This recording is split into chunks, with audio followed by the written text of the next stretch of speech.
Claims are out from the Department of Labor, and last week adding 861,000 jobless claims. Joining us now for a look at where the economy stands, we have Editor-in-Chief of The Economist, Zanny Minton-Beddoes, longtime media executive, editor-at-large at Newsweek, and CNBC founder and contributor Tom Rogers joins us, and co-founder and CEO of the Swedish bank Klarna, Sebastian Siemiatkowski. I'm hoping, as a fellow Pole, I pronounced that okay. It's good to have you all on board. Thank you all so much for being with us. So, Zanny, a debate in the United States right now, though not that hearty of a debate, because it looks like we've have political leaders who concluded that more is better. But there is some concern that a $2 trillion COVID relief package could fuel inflation. What are your thoughts, and what do economists on both sides of the Atlantic believe about that package?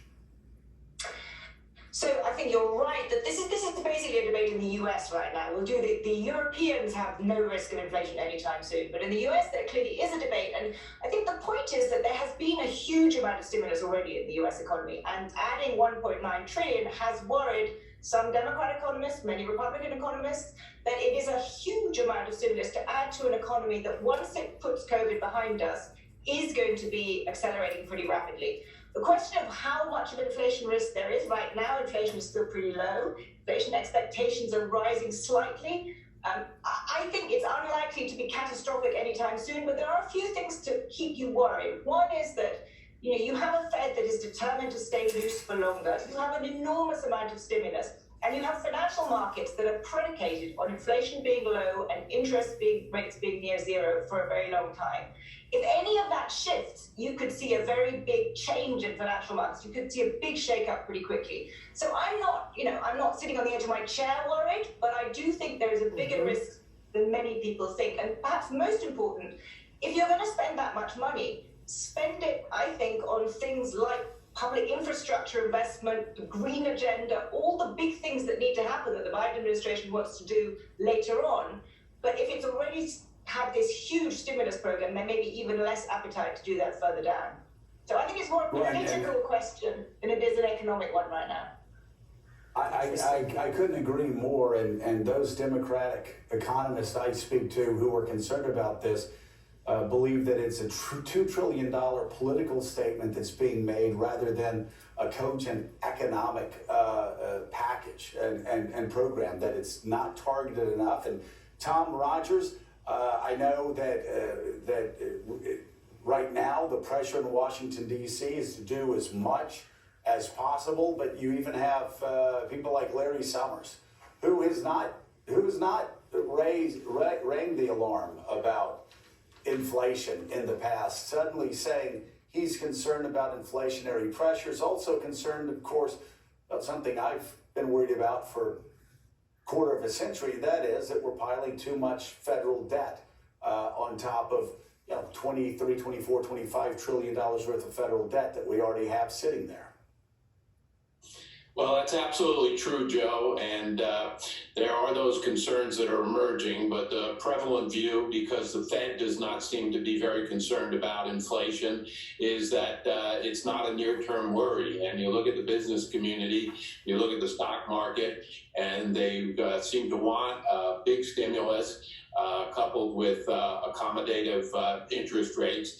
And the combination seems to be fueling a market which has big business quite happy. The small business situation is a very different one, where you have small businesses throughout the United States really, really suffering. And what's really interesting about the small business community is it is overwhelmingly Republican. And that small business community nonetheless supports a really big relief stimulus package. And as a result, that's where you get President Biden saying, well, I can have a bipartisan package even if I don't get bipartisan support in Congress, meaning there are major pockets of Republican support that are looking to have a big package stimulus, even if it's not as targeted as some would have it, as you suggest. So, Sebastian, we've seen reports that savings rate in the United States has gone up actually during the pandemic. But tell me, what type of consumer trends are you seeing on both sides of the Atlantic? Well, I'm really worried, partially because I think that the stock market performance is clouding the judgment for a lot of us. We are higher level mid-income people, and this is maybe the most divisive economical impact I've ever seen, and it's really increasing the gap between low income, rich, and middle income. We have a middle income class who hasn't lost their jobs, who have to some degree gotten some of the stimulus. Amazon calculated that they're saving up to $60 billion a month of not spending on travel, not spending on restaurants. They're funneling that market into stock markets. Retail investment has gone from 10% to 25% of the stock market. So we have these stock markets booming, we have Bitcoin booming, because all of that money from middle income is going into savings. And then we're looking at it and saying, well, the economy is actually quite doing well. I mean, the stock market couldn't be this happy if things were really that bad. At the same time, we have low income people who don't have access to that. The last stimulus check was 328 days ago. That's $4 a day. 800 businesses per day are going out of business. And mostly, it's really impacting women. More than 100% of the job loss was women. 16,000 gain among men in December in the US. And Black women and Latinas are the worst hit. So I think that that's what's getting us worried. And we're seeing middle-income people doing really well. They have more savings. They're paying down credit card debt, $108 billion, 15% reduction in credit card debt overall in the US. That's great. There's a shift to debit card usage. That's fantastic. But the stock market and all the money that's funding in from the saved money is actually clouding our judgment, and we're losing sight of the people that are really suffering. So, Sebastian, Richard Haas said at the beginning of the pandemic that we should not expect that the pandemic would change the arc of history. It would rather accelerate history. It seems that when you talk about the divide, which you're talking about right now, by the wealthiest Americans and those on Main Street who are suffering, it seems that we have seen that, especially in income disparity between the richest Americans and the richest Europeans and those who are struggling just to get by. Very much so, because for us middle income who have used some of that surplus to do fun things, go to restaurants or travel, we have now saved that money. All of us have been on a massive 8 months quarantine, and we have sat at home and we haven't spent that money. All of us have more money than ever. Well, there's the low income people who've never had that surplus, have had to spend it anyway on groceries, on every day, on rent, and has lost their jobs because it's in the service economy that most of those jobs are. So I can't imagine a crisis that could have had a more unfortunate impact on that divide than this one. Zanny, I wonder if you reflect Sebastian's concerns sort of about the economy right now seeming like it's headed in the right directions with some indicators, but true worries when you look under the hood. And also, I know The Economist has a podcast called The Jab, and it's about the vaccine, and I guess playing into that, how the vaccine could perhaps change things for the better the quicker it comes.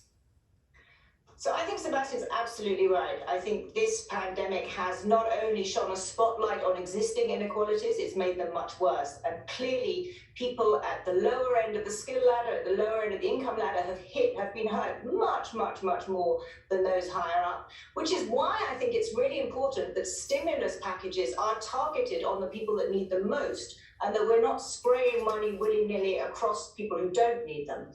I think that, more broadly, what happens, we need to get this pandemic behind us as far as is possible. But one thing that I think we're all a little in danger of doing is assuming that the minute, we have the jab, as we call it on this side of the Atlantic, it is behind us. And I think that the thing that is dawning on people is that this is unfortunately, something that is going to be with us globally for a long time. And so the kind of recovery we have is not going to be a recovery of a world that goes back to where it was before or suddenly puts the pandemic behind us. It's going to be much more like a K-shaped recovery, with some sectors being hit quite hard.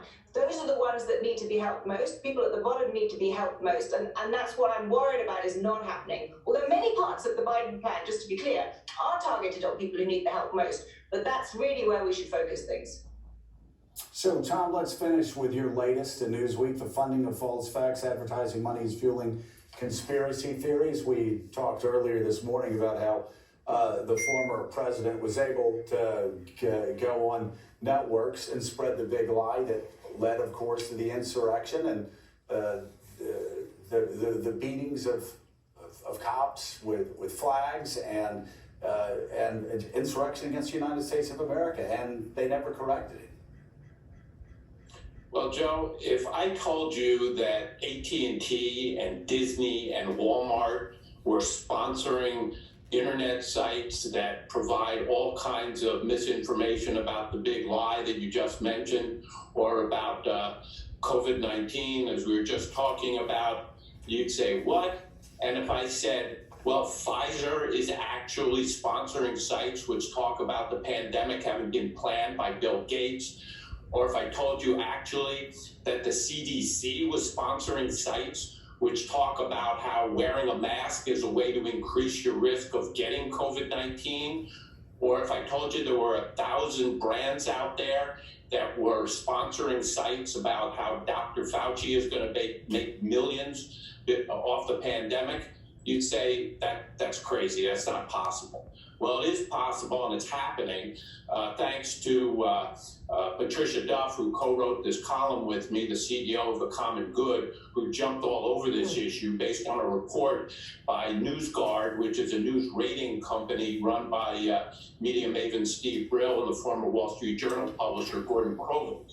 And they were actually able to see that 4,300 brands over the last year have sponsored 42,000 ads, ads with all kinds of COVID misinformation, and 1,600 brands sponsoring information about the big lie.